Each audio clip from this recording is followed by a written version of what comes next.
Samahan nyo kami mag-what if na kapatid ko. Tara, ano sasabihin natin kapatid? Saan mo? What if? What if? Tara, mag-what if tayo. Okay, tingin ka sa akin. Ako muna What if ang pangit mo? Ikaw naman sabihin mo. What if hindi naman kita ate? What if hindi naman kita ate? Wow, nasaktan ako dun Hindi yun masakit. Okay lang yun. What if hindi naman talaga kita kapatid What if huwag kang kumain?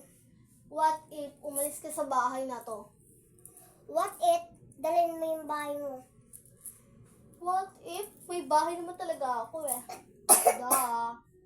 What if lumayas ka dito? Nagagalit ka. Pakailam ko. What if ang pangit ang damit mo? Nagkukunyari lang kami ng mga kaibigan natin. What if may date ka? Pakailam ko. What if hindi ko bati ng mga kaibigan mo? What if ang pangit na sa pagmumukha mo? What if kulot salot ka lang? What if juripot? What if isip bata ka pa rin? What if naglalaro ka pa rin ng pambatang laruan?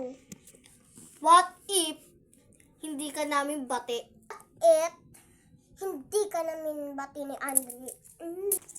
What if hindi na ako isip bata kasi malaki na ako? What if hindi na ako isip bata?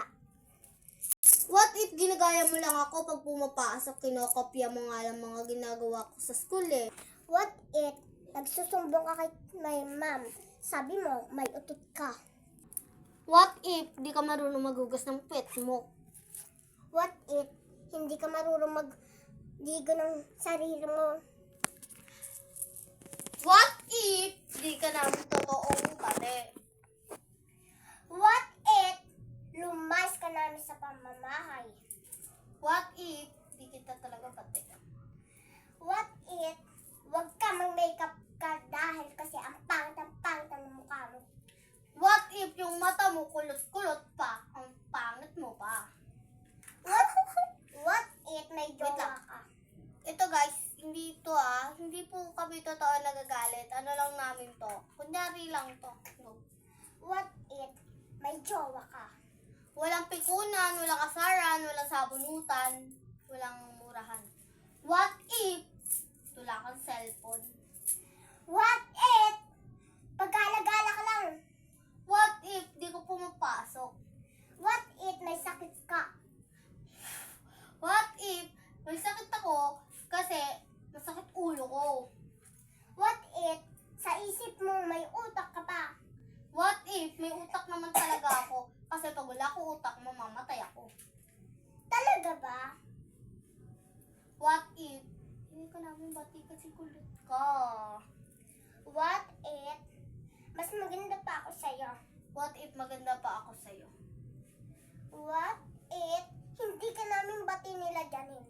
What if hindi ka namin batiin si Julian? What if ang pangit na ng bag mo? Okay, ito naman guys, pangalawa. Number 1. Wait lang, hanapin ko lang Ito. Sige, wait lang guys.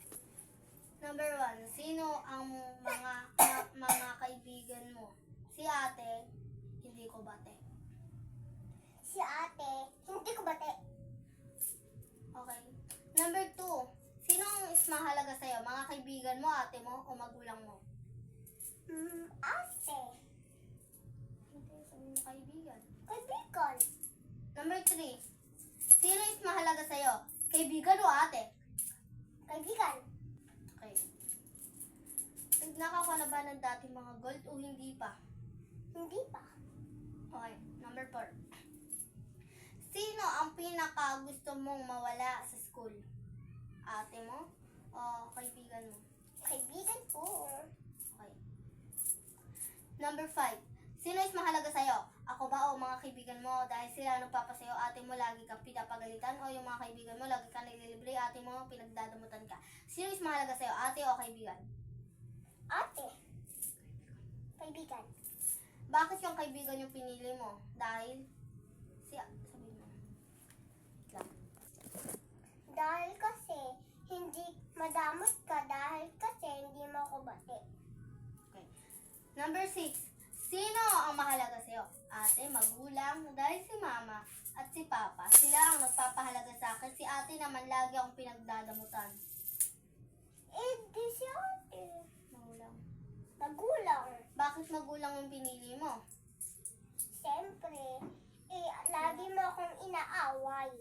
Sila yung nagpapasaya sa akin kasi ikaw lang yung ako inaway. Guys, tapos na po kami. Comment below. Kunwari lang po yung guys. Kunyari lang yon. Comment below na kayo, guys.